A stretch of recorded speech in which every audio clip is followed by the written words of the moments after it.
Good afternoon. Welcome to the TheoTrade afternoon video. I'm Blake Young, and today is May 22nd, 2025, and we're going to talk about the continuation of industrials with economic data, but we're also going to talk about not counting utilities out quite yet.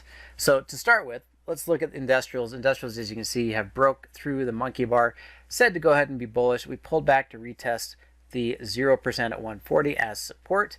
And this looks like a potential bounce trade to go higher. I don't know if it's going to. We don't know where it's set up. But the economic data today in the U.S. would seem to support manufacturing and services, which would theoretically support industrials. If we look at the calendar and look at what happened this week, we talked about the idea that globally we are seeing a slowdown. And if we look at this from the global perspective and were to look at all the components that are in the global market, what we're going to see is this 40s level manufacturing data out of Germany, France, and the entire European Union. Anything lower than 50 is considered consolidation and constriction. We even saw the same thing out of manufacturing out of the UK, again confirming that we're in a slowdown when it comes to services and manufacturing in the UK and the Eurozone. But today's surprise numbers came in here, where we beat expectations and crossed back above the 50. So Flash Manufacturing Purchasing Managers Index and Flash Services Purchasing Managers Index both turned positive, which would seem to support industrial stocks in the United States. So that bounce today seems to fit with or is in agreement with the positive report that we had come out of the manufacturing and services PMI in the US. A little concerned with these rising rates. The rising rates that we saw hit new highs yesterday. The existing home sales had already slowed down, and we will likely see a bigger slowdown in the next month. So existing home sales have dropped down to 4 million home sales, and that move is likely to get worse next month, as we already saw interest rates or cost to borrow go even higher. And as a side note, the lowest monthly existing home sales since pre-COVID is 3.84 million homes. This dropped to 4. If it drops lower than that, you can see that that would be a significant decline in home sales. And that would be a problem for existing home sellers that want to get out of their homes or move into something else, as well as new home builders, because the inventories and the number of homes being sold here are certainly going to be a problem for the real estate market. But going back to industrials, again, this bounce is pretty decent. We like it. We like the fact that it's at a key level above the previous highs, a bounce off of this, and likely to point higher. If we look at the stocks inside of industrials, we can see there's a lot of stocks that did well today. We can look at Caterpillar again. We can look at L3. We can look at Honeywell. We can look at any of these that are positive and bouncing, or looking for the bigger ones to pull back to their key support. Let's go look at a couple. Caterpillar has done almost identical to what we just saw in XLI. Broke through the monkey bars, traded all the way up to 50%, pulled back and bounced, and to me this is the buy signal for Caterpillar. Caterpillar should have the ability to get back up to 370 and would be looking for about a 10% increase in Caterpillar. Honeywell has maintained its strength and really hasn't given us any indication of a strong enough pullback to worry. We saw it break through, bounce off this, and broke out on the 15th, and really didn't get much of a pullback. In fact, today is engulfing that previous candle, and that would be telling me that Honeywell could rise up to 230, 233, and not as big of a move. We're only looking for about maybe another $5 or $6 move up, so about 2 or 3%. So it's not as big of a percentage opportunity, but it's still a very strong stock pushing up to these highs. GEV hit new 52-week highs today. I don't want to chase this one, but to kind of go back and see what we're looking at when industrials are doing well and we see individual stocks in here. We see the breakout here. That was a buy signal, pulled back, broke out here, a buy signal from 400 all the way up to 462. So we've already seen a 15% climb. This is toying with the idea of breaking out of the next monkey bars at the 52-week high, and I might be looking for 507 to 520 on the next move up here. So GE Verona pushing higher and higher, and a lot of strength in this stock. Eaton is one that I've talked about in the past. It's a nice bounce off the monkey bar. Not as strong of a buy signal, but a solid bounce off support. Looks very close to industrials and could be an opportunity to trade Eaton from current price of 323 up to about 370. And that's going to give you another 15% move up in Eaton. So all these industrial stocks are setting up for a 10-15% move, except for the one. And the opportunities still continue as a continuation of strength into industrials, and the economic data seems to support that.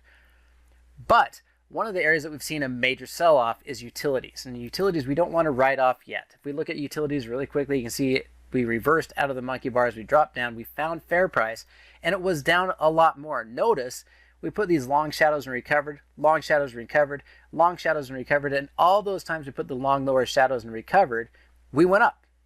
Long shadow recovered, we went up. Long shadow and recovered to the 50% level. Could this be the next leg up in utilities? If we look at one of my favorite stocks to trade inside of utilities, NEE, it's had a horrendous couple of days, and you can see that it dropped down, crashed down, broke out, found fair price, and recovered. Now, this is a little trickier trade. It's simply not buying it to buy it. But as prices drop from 75 to 65, if the dividends stay the same, the yield just went up dramatically. Let me show you. We are now paying a 3.45% yield because we get 56.65 cents per quarter on average. So if you wanted to calculate that out, what you would do is you'd say the trailing 12-month dividends, we'll run it on a calculator here. The trailing 12-month dividends are 0.5665 times 4 of those, that's $2.26.6 cents. The price was 75 just 2 days ago. It's now 65. So we take 226 and divide it by 65.96. And you can see it's 3.44%, 3.435. Just yesterday, if we went to 2.26 and divided, or 2 days ago, and divide it by 75, you can see the yield was only 3%. So if we hold NEE at this 52-week low area, at support, we're going to get paid a 3.44% dividend on the price if we just hold the stock. But this is where I like to look at those puts and determine whether they would pay us enough with a safety that we can get paid a better return with a safety net while we're waiting to get filled. So let me show you what this looks like. And I like to look at the 2.5% return, which is about 64. So if I sold the 64 put for $1.70, I'm buying it, or if I'm forced to buy it, I'm buying it for basically $2 better than the current price. So I'm going to get paid 2.69% for my willingness to own it at 64, but price would have to fall $2 more. If it drops down to $2 more, it assigns it at 64, and I'm assigned where I'm really have a cost basis of 64 minus $1.70. It's bouncing around, so we'll say minus $1.70. And that brings me down to a cost basis of 62.30. If it doesn't fill, then I get paid 2.5% for 1 month. If it does fill, I get paid 2.5% and I will start collecting this 3.4% dividend. And what this does is it tells us if it drops down to 64 and we got paid $1.70, that's 62.30. And at 62.30, it's roughly here, we have about, well, the delta says we have about a 72% chance that we will not be upside down in this trade. It gives us a margin of safety from the current price, or a safety net for the current price, saying I can collect 2.6% and price would have to fall all the way down there, which means price would have to drop 6% more than the current price while it's still paying us a 2.6% yield. So 2.6% yield, it would have to fall 6%, roughly 5.8%, before we get in trouble. And if we can just do this month over month, we can get 2.6, 2.6, 2.6. We could collect the same 6 to 8%. And then when we do get assigned, we're assigned at a lower cost basis, and then we'll start collecting this yield. So I'm not writing these sell-offs in utilities off. This is actually a really interesting spot for me to set up a low risk. It would have to fall another 6% or more for me to lose on selling puts. And if I do get assigned, I start collecting a 3.45% yield. And that's if it doesn't even move. It just means it stays here and we chop around. We collect that dividend over that year. So it becomes a low risk opportunity to start collecting dividends on these higher dividend stocks. And that just becomes a little bit of safer spot to enter the trade. XLU's at fair price, at previous highs, pulled back, did the same lower shadow like we said. And XLU is going to give you a 2.77% yield. It was brought down a little bit by NextEra. We don't get the same 2.5% with the 6% safety net. We get basically 1.7% for selling at the money, which is fine. It's 1.7% for being willing to own it at 80, and then it turns into a dividend-paying stock after that. So don't write off utilities yet. I think they're setting up for the next opportunity, the next bounce, the next recovery, at least based off the recent history. These pullbacks, these drops that recover most, if 80-90% of this sell-off, have been generally opportunities to treat these as super hammers and hammering out the bottom, and utilities are set up to go for the next rise. So those are the two areas I'm looking at: industrials and utilities. Industrials to continue and utilities to bottom out and give you a dividend paying stock that will allow you to let those trade for a while. So pay attention to those. I will see you tomorrow morning. Have a great day, and we'll talk to you again next week.